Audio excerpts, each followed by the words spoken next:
You're a Libra, and for most of your life, people have mistaken your softness for weakness, your calm for passiveness, your ability to see both sides for a lack of depth.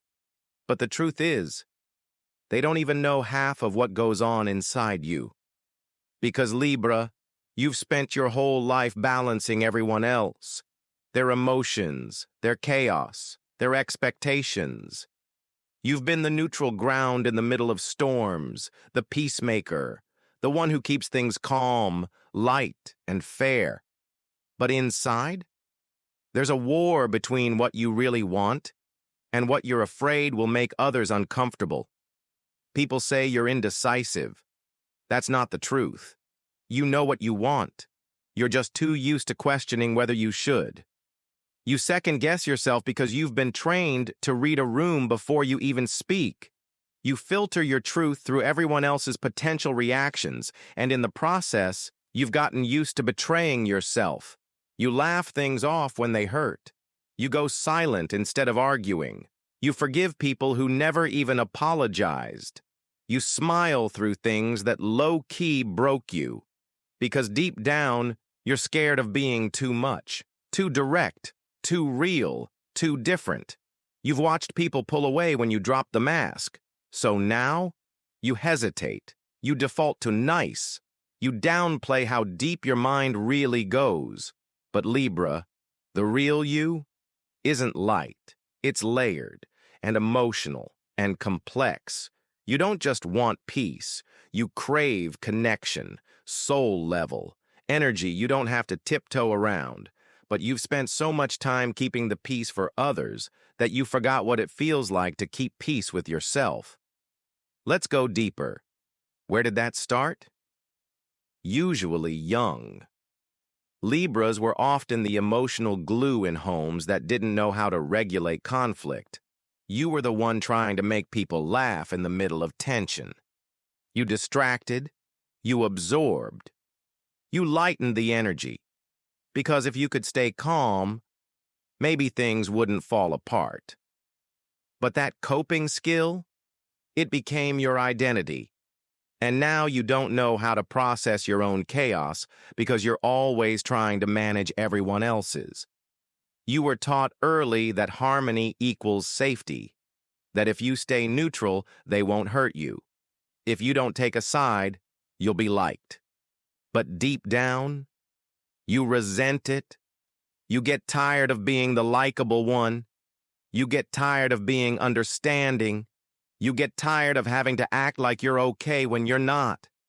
You get tired of giving people room to grow while nobody ever holds space for you to break. So you isolate. You pretend you're just recharging. You stop reaching out because no one ever really checks in. You stop talking about how you feel because when you did, they either didn't listen or made it about them. You tell yourself you're being dramatic, that you're fine, that maybe you are too emotional, but you're not. You've just buried your own truth under so much performance that it's hard to hear yourself anymore. Libra, your silence isn't peace. It's exhaustion. It's unspoken pain. It's years of holding your breath so others could breathe. And now, you're starting to feel it. In your body, in your mental health, in your relationships. Because you were never meant to live in the middle forever. You were meant to choose, to feel, to speak, to live fully aligned. That pull you're feeling, that quiet discomfort, that's your soul asking for a shift. Not a breakdown, a breakthrough. There's this point Libra reaches in life where they don't even feel real anymore. You move through your day doing what you're supposed to. Show up, be nice, smile, support others, stay balanced. But inside, you feel like you're performing. And the longer you perform, the more disconnected you get from what you even want. What even feels good. What even feels like you. And it's not because you're fake. It's because you're burnt out from managing everyone else's emotions while constantly ignoring your own. Burnout doesn't always look like collapse. For Libras, it looks like being numb but functioning. It looks like being productive but joyless, present but gone. And eventually, you wake up one day and realize you don't even recognize who you've become. The version of you that used to be creative, expressive, full of love, that version doesn't come out when you're exhausted. That version hides behind polite conversation, helpful behavior, and trying not to rock the boat. But the longer you stay in that space, the more resentful you become. And it shows up loudest in your work. Libra isn't meant to be a pawn in someone else's system. You're not built to just follow orders, stay small, and keep it moving. You're meant to bring beauty, balance, and clarity into the world through your words, your eye, your energy. And when your work doesn't reflect that, it drains you fast.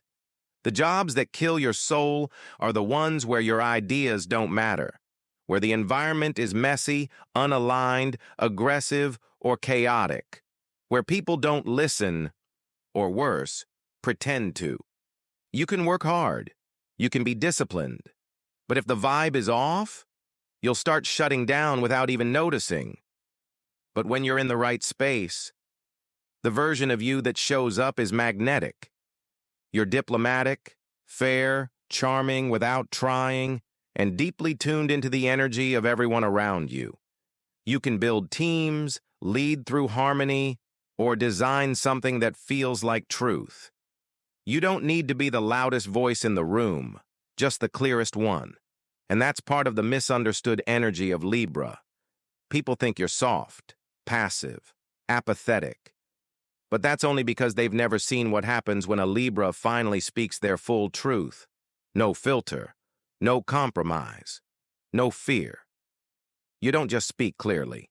You cut clearly. You pierce through noise with simplicity. You expose people's contradictions calmly. And that's why people sometimes avoid deep conversation with you.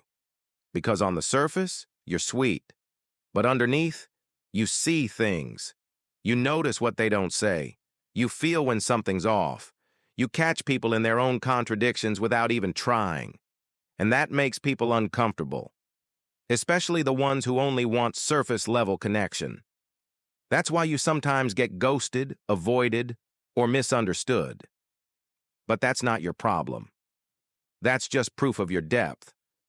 Because Libra, your glow-up happens the moment you stop caring about being likable and start focusing on being honest. You've spent so much time trying to be digestible that you forgot how powerful your full expression really is. Your glow-up isn't loud. It's real. It's quiet confidence, clear boundaries, emotional clarity. No more explaining your feelings. No more toning yourself down. No more shrinking your standards just to keep the peace. Your energy gets sharper. Your presence gets lighter. Your connections feel cleaner. Your nervous system finally gets to relax because you're not constantly managing everyone else anymore. You start trusting your own decisions. You stop asking people for advice you don't even respect. You stop performing balance and start living it. And the people around you, they either rise to meet your real energy or fall off. And either way, you stay centered. Let's talk love. Because Libra in love is different. You don't just date people. You merge energy. You become someone's mirror, someone's safe space, someone's calm. You feel their feelings before they do. You adjust your words to make them more comfortable. You shift your energy to avoid unnecessary conflict. You become someone they rely on, without even realizing how quickly you're losing yourself in the process. You crave love that feels peaceful, magnetic, effortless. And yeah, you like a little chase, but not because you're shallow. It's because you want something that feels earned. You don't like when people come on too strong and miss who you really are. You need someone who observes, who pays attention, who shows up but doesn't smother. But the thing about Libra is, you attract people who need healing. You attract chaos, confusion, and emotional messes, not because you want that, but because your calm makes other people feel safe. Your energy feels like medicine. And broken people flock to that. They want to be near it. They feel better in your presence. But they don't always do the work to keep you. And you? You make excuses for them. You over-romanticize the connection. You see their softness and ignore their patterns. You stay longer than you should because you think love means compromising, forgiving, bending. And sometimes it does. But not like this. Not when you're the only one giving. Not when you're the only one fixing the vibe.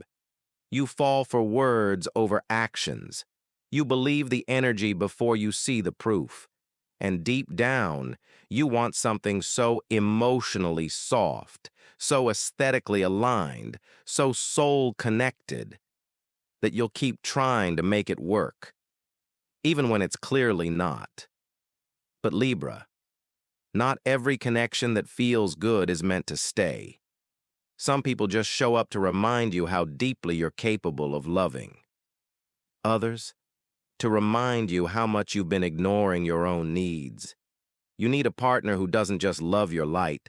They respect your shadow, someone who listens, really listens, who asks how your heart is without you having to perform calmness first, someone who can take your silence seriously, who doesn't make you feel guilty for needing space, or needing clarity, or needing more. Let's talk compatibility.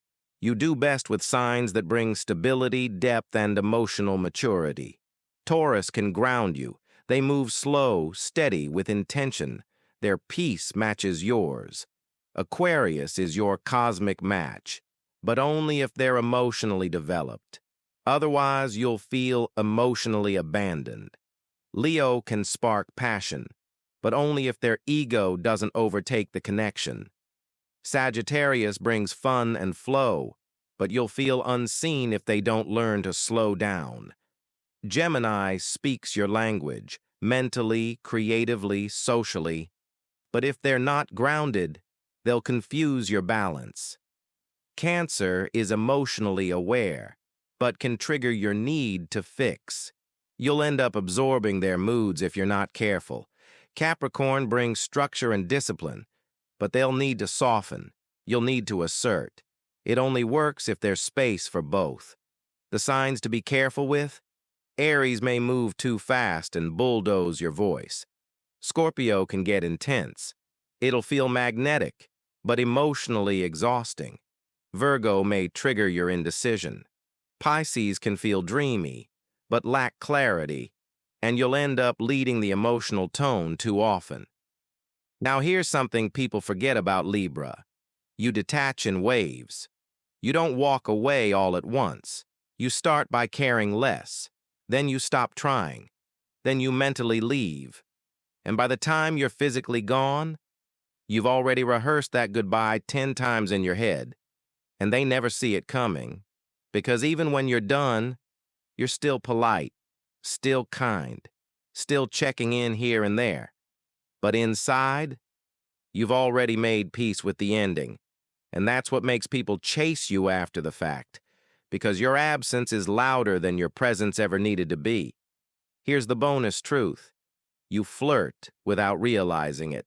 You soften your tone when you're uncomfortable. You match people's vibe out of habit, not interest. And then you end up in conversations, connections, even situationships that were never meant to be serious. You didn't even mean to lead them on. You were just trying not to be rude. You overthink text tone. You replay the conversation. You apologize for things no one else even noticed. You try to make sure no one ever says you switched up. But Libra, trying to manage how you're perceived is the fastest way to forget who you really are. Your peace isn't just a vibe. It's a requirement. And anyone who disrupts that, repeatedly, carelessly, unapologetically, is not aligned. No matter how strong the pull is, no matter how good the story sounds, no matter what it used to feel like. Let's talk about timing, because Libra doesn't just live through years like everyone else. You feel every season deeply, and when the energy shifts, it hits you hard. That's because your life moves in 9-year spiritual cycles, and depending on where you are in that cycle, you either feel aligned or completely off balance. So let's break it down. To calculate where you're at right now, take your birth month, day, and add it to the current year. For example, if you were born on October 3rd, 2006, and it's 2025, 1 plus 0 plus 0, 3 plus 2 plus 0 plus 2 plus 5 equals 13, 1 plus 3 equals 4. You're in a personal year 4 in 2018-2025. Here's what that means, and how every year in your cycle plays out. Year 1, new beginnings, clean slate energy. You'll feel restless, like something big is supposed to start. And you're right. This is when you're supposed to start the thing, the idea, the move, the shift. If you miss the opportunity, you'll spend the rest of the cycle chasing what could have been. Year 2, emotional recalibration. You feel more sensitive, more introspective, more drawn to connection. This is when you're supposed to build emotional clarity, not rush anything. It's not your viral year, it's your root year. Slow down, feel everything, build quiet trust. Year 3, creative energy, visibility, momentum. Your ideas start flowing again, but your emotions still fluctuate. This year's about finding your voice. If you ignore that urge to express, you'll feel stuck for no reason. Year 4, structure, work, grind, no shortcuts. This year feels heavier, not because something's wrong, but because the universe is teaching you how to build discipline around your desires. If you push through this one, everything that comes after feels lighter. Year 5, movement, change, glow up. This is where you get noticed, but it only works if you laid the foundation in year 4. If you tried to skip steps, this year will feel chaotic instead of powerful. Think fast shifts, wild lessons, but major forward movement. Year 6, alignment, relationships. You'll either deepen something or walk away from it. Big emotional decisions come up, especially about love, home, and the people you've kept around out of habit. Year 7, inner work, silence, spirit. You might feel disconnected from others, but this is a healing year. Old wounds rise, shadow work hits. If you avoid the stillness, it'll feel like depression. But if you embrace it, you'll come out transformed. Year 8, power, money, recognition. Everything you've been building either shows results or cracks. If you did the emotional work in year 7, you'll finally feel in control again. If you didn't, this year forces you to face the truth about your habits. Year 9, release, completion. You'll shed people, projects, beliefs. Not because you're failing, but because the cycle is closing. Let it. If you try to hold on, the next cycle will drag. Then in year 1, the whole cycle resets. New version, new story. Now here's the thing. Most Libras feel stuck because they're living like every year is the same. But when you move in tune with your cycle, everything makes more sense. For example, if you're in year 4 right now, 2025 is not the year to reinvent everything. It's the year to build the foundation of what will blow up in 2026. Stay consistent, fix your habits, protect your peace. If you try to skip this step, 2026 will feel scattered instead of successful. If you're in year 5 right now, that's movement season. Say yes. Try the new thing. Let go of the people who aren't aligned. This is your change era. If you're in year 6 or 7, slow down. Reflect. Don't chase the outside world. Focus on the inside. Your future alignment depends on what you're willing to feel right now. Your worst years aren't the quiet ones. They're the years where you keep pretending to be okay just because everything looks stable. That's not peace. That's emotional avoidance. And you know it. So what happens if you don't evolve? You'll stay polite, empty, and restless. You'll keep falling for people who only love the version of you that doesn't ask for too much. You'll stay in spaces that reward your performance, but never honor your truth. You'll keep being needed, but never felt. And the years will pass. And you'll keep saying, "Next year I'll start." And you'll look up one day and realize you've been stuck in the same cycle for 10 years, emotionally available to everyone but yourself. But if you lock in, you become one of the most powerful energies to be around. Someone who brings peace and truth into every space. Someone who moves with balance without sacrificing their voice. Someone who creates, attracts, and builds with alignment, not just charm. You speak clearly. You decide faster. You say no when it matters. You forgive without returning. You lead without shouting. Your presence gets sharper. Your love gets deeper. Your vision gets cleaner. And most of all, you finally feel like yourself again.